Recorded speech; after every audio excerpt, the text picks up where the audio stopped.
Friends, welcome to my channel.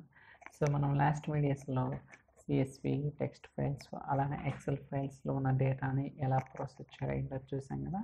So ఈరోజు ఏంటంటే Jason ఫైల్లో ఉన్న డేటాని ఎలా ప్రాసెస్ చేయాలి ఏంటనేది కూడా will try to see that. Okay, so JSON అంటే మనకు తెలుసు కదా. So JavaScript object notation అనేది. సో మనకి ఇక్కడ ఒక ఫైల్ ఉందన్నమాట. సో ఇక్కడ చూడండి, సో జేసన్ ఫైల్ ఉంది కదా. సో ఈ ఫైల్ని మనం ప్రాసెస్ చేద్దాం కావాలనుకుంటే. సో మనం ఎడిట్ చేద్దాం ఫస్ట్.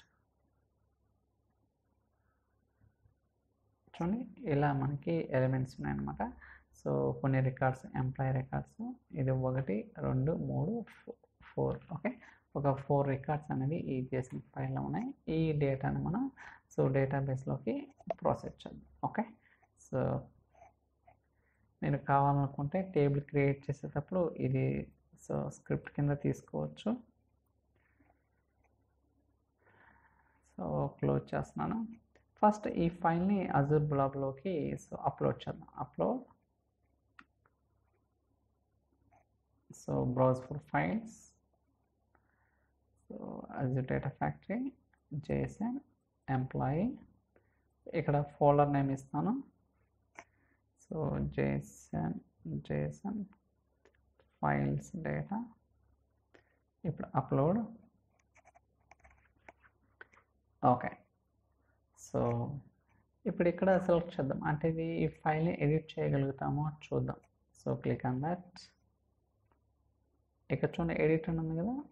సో అంటే ఇక్కడ మనం డేటా అనేది జేసన్ ఫైల్లో చూడొచ్చు అనమాట. చూడండి, 102 103 104 ఇలా మనకి 4 రికార్డ్స్ ఉన్నాయన్నమాట. ఈ డేటాని మనం టేబుల్లోకి ప్రాసెస్ చేద్దాం. Okay, so first table create చేద్దాం.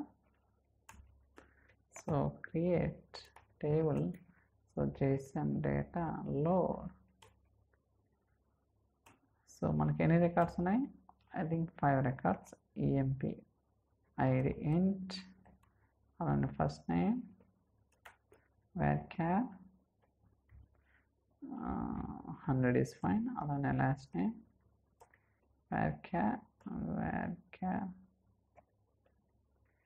అలానే లొకేషన్ varchar. అలానే జెండర్ varchar. ఓకే, ఇలా మనకి ఒక 5 కాలమ్స్ అనేది క్రియేట్ చేస్తున్నారు. ఓకే, క్రియేట్ చేద్దాం. ఓకే, సో ఫస్ట్ మనం డేటా సెట్స్ క్రియేట్ చేయాలి కదా. Go to here. So data set మీద క్లిక్ చేసి new data set. So source ఏంటి? Azure blob storage. Continue. So ఇక్కడ చూడండి, సో మనకి ఇప్పుడు కావాల్సింది జేసన్ అనమాట. కంటిన్యూ. సో పేరు ఇవ్వండి, సోర్స్ డేటా సెట్, దాని తర్వాత లింక్డ్ సర్వీస్. సో ఫైల్ ఎక్కడుందో మనం స్పెసిఫై చేయాల్సి ఉంటుంది. Source data files Jason. Okay, so అలానే మీరు కనెక్షన్ అనేది ఇంపోర్ట్ చేసుకోవచ్చు అనమాట. Okay, so click on okay. So ఇక్కడ చూడండి, సో మీరు కావాలనుకుంటే ప్రివ్యూ కూడా చెక్ చేసుకోవచ్చు అనమాట. ఇక్కడ చూడండి, సో 1 2 3 4 రికార్డ్స్ మనకు కనపడుతున్నాయి కదా. అలానే స్కీమా కూడా చూసుకోవచ్చు. అన్నీ కూడా ఇంటీజర్ స్ట్రింగ్. సో పారామీటర్స్ ఇంకా ఏం లేవు కదా. ఇలా మనం ఏంటంటే సోర్స్ డేటా సెట్ అనేది క్రియేట్ చేసుకోవచ్చు. దాని తర్వాత డెస్టినేషన్ క్రియేట్ చేద్దాం. New data set. డెస్టినేషన్ ఏంటి? అజూర్ SQL కదా. Azure SQL database. So destination data set linked service. Okay, so దాని తర్వాత టేబుల్ ఇందాక చెప్పా కదా, మనం ఆల్రెడీ క్రియేట్ చేసుకున్నాం కదా. ఆ టేబుల్ని ఇక్కడ పేస్ట్ చేస్తాను. So paste. Okay, so schema ఇక్కడ కూడా నేను ఇంపోర్ట్ చేసుకున్నాను. Click on okay. చూడండి, స్కీమా కూడా వస్తుంది. మీరు కావాలనుకుంటే కనెక్షన్ లెవెల్లో డేటాని ప్రివ్యూ కూడా చేసుకోవచ్చు. బట్ మనకి తెలుసు కదా, ఆల్రెడీ డేటా అనేది లేదు కాబట్టి it's okay, no problem. So ఇప్పుడు పైపులు అనేది క్రియేట్ చేద్దాం. చూడండి, ఇక్కడ మీరు ఎన్ని క్రియేట్ చేస్తే కూడా ఒక నెంబర్ అనేది వస్తుంది అనమాట. ఓకే, ఇక్కడ కూడా అన్నమాట pipelines, new pipeline. So మనకు తెలుసు కాపీ యాక్టివిటీ కదా. Drag that. ఇక్కడ మీరు పేరు మార్చుకోవచ్చు. Data copy from JSON to DB. Okay, so దాని తర్వాత మనకి ఇక్కడ ఎంత చెప్పినట్టుగా source destination source data set, దాని తర్వాత destination, so mappings, so import schema చూడండి. So employee ID, first name, salary, location, gender. Okay, అన్నీ కూడా ప్రాపర్గా వచ్చేసాయి అన్నమాట. ఓకే, సో మన సోర్స్ కాన్ఫిగర్ చేసాం, డెస్టినేషన్, మ్యాపింగ్, సెట్టింగ్స్.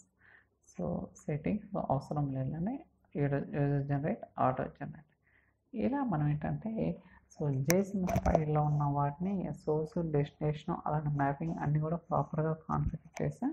బట్ ఇది వ్యాలిడేట్ చేద్దాం అంటే ప్రాపర్గా వర్క్ అవుతుందో లేదా. క్లిక్ అని okay. So debug. So first ఇక్కడ సెలెక్ట్ స్టేట్మెంట్ ఉంది, అది ఎగ్జిక్యూట్ చేద్దాం. Copy, select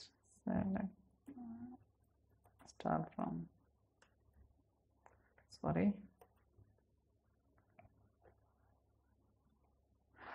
okay, I think execute వల్ల fail. Okay, seems like fail అయింది, no problem.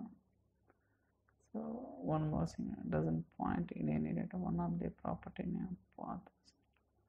Okay, I think something wrong, no problem, fix చేద్దాం. So mappings, gender, location, yeah ఇక్కడ కాలం అనేది మనం మ్యాప్ చేయాలి. ఓకే, సో ఐ థింక్ నేను by mistake table ప్రాపర్గా ఇచ్చి ఉండను. సో శాలరీ చూడండి, మిస్టేక్ చేసే కదా ఇక్కడ. ఇంట్ చూడండి, EMPID, first name, salary, location, gender. But నేను ఇక్కడ ఏమి ఇచ్చాను, లాస్ట్ నేమ్ అని ఇచ్చాను, అంటే బై మిస్టేక్గా తప్పిచ్చాను అనమాట. సో టేబుల్ డ్రాప్ చేసి మళ్ళీ క్రియేట్ చేస్తాను. Drop table. మనకి జనరల్గా మీరు ఏ డెవలప్మెంట్ వర్క్ తీసుకున్నా ఖచ్చితంగా ఎర్రర్స్ రావాల్సిందే, అప్పుడే మనం నేర్చుకుంటాం అనమాట. అంటే నేర్చుకోవాలని ఎర్రర్స్ రావాలని కాదు నా ఉద్దేశం, బట్ జనరల్గా వస్తుంటాయి, we need to overcome it. So నేను రెగ్యులర్గా మల్టిపుల్ టెక్నాలజీస్ మీద వర్క్ చేస్తుంటాను కాబట్టి జనరల్గా వీడియో కోసం కావచ్చు, whatever it is, so రెగ్యులర్గా ఎర్రర్స్ వస్తుంటాయి. డాక్స్ కావచ్చు, సీక్వల్ కావచ్చు, SSAS, ADF, whatever it is, power automate, ఏదైనా కానీ ఎర్రర్స్ అనేది వస్తూనే ఉంటాయి. సో వాటి నుంచి మనం సొల్యూషన్ ఏంటి, ఎలా ఫిక్స్ చేయాలి అనేది ఓవర్కమ్ చేసుకుంటూ వెళ్ళాలన్నమాట. అదే best learning point. Okay, so మళ్ళీ నేను కరెక్ట్ చేసాను. ఇక్కడ మీకు ఎర్రర్ అనేది కూడా క్లియర్గా చెప్తుంది ఏమని. సో ఇక్కడ చూడండి, ఒక ఎర్రర్ మెసేజ్ వచ్చింది, one or more sink in copy active mapping doesn't point to any data check. అంటే మీరు ఏదైతే సింక్లో మ్యాప్ చేశారో అది మ్యాప్ అవ్వటం లేదని చెప్తుంది అనమాట. No problem. సో ఇప్పుడు సో క్లియర్ చేద్దాం, ఇది మళ్ళీ ఇంపోర్ట్ చేద్దాం. ఓకే, చూడండి ఇప్పుడు ప్రాపర్గా వచ్చేసింది ఆటోమేటిక్గా. So ya, employee ID, employee name, salary, location, gender. Okay, ఇప్పుడు మళ్ళీ వ్యాలిడేట్ చేద్దాం. Looks good. డీబగ్. సో ఇక్కడ మళ్ళీ వెరిఫై చేద్దాం ఒకసారి.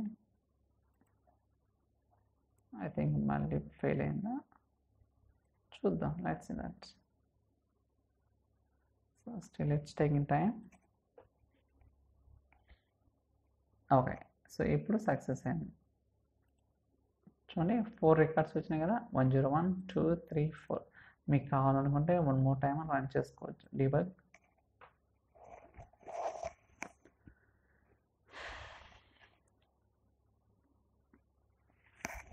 సో లోడ్ అవుతుంది కదా, లెట్స్ వెయిట్. ఇక్కడ మీరు రిఫ్రెషింగ్ చేసుకోవచ్చు, లేదా ప్రతి 5 seconds ఆటోమేటిక్గా రిఫ్రెష్ అవుతూనే ఉంటుంది అనమాట, మనం చేయాల్సిన అవసరం లేదు. సో మెయిన్వెల్ చెక్ చేద్దాం. ఇది చూడండి, సో 8 రికార్డ్స్ వచ్చినాయి కదా, అంటే ఇది ఆల్రెడీ సక్సెస్ అయింది అనమాట. ఇలా మనం ఏంటంటే సో జేసన్ ఫైల్లో ఉన్న డేటాని సో సీక్వల్ డీబీలోకి లోడ్ చేయొచ్చు అనమాట. ఓకే, బట్ కాంప్లెక్స్ JSON అయితే కాపీ యాక్టివిటీ ద్వారా పాసిబుల్ కాదు. మీరు ఖచ్చితంగా డేటా ఫ్లో అనేది యూజ్ చేయాల్సి ఉంటుంది. ఓకే, కాంప్లెక్స్ JSON ఫైల్ అయితే అదేంటనేది కూడా గోయింగ్ ఫార్వర్డ్ అయితే మనం తెలుసుకుందాం. ఫర్ టైమింగ్ సింపుల్, ఎందుకంటే we need to understand basics very clearly. Okay, that's fine. So I think నేను అన్ని కాన్సెప్ట్స్ కూడా కవర్ చేశాను అనుకుంటున్నాను. ఇన్ కేస్ ఈ వీడియో కనుక మీకు నచ్చినట్టయితే లైక్ చేయండి, షేర్ చేయండి, సబ్స్క్రైబ్ చేయండి. So thank you so much for watching. Will catch in the next video. చలో బాయ్.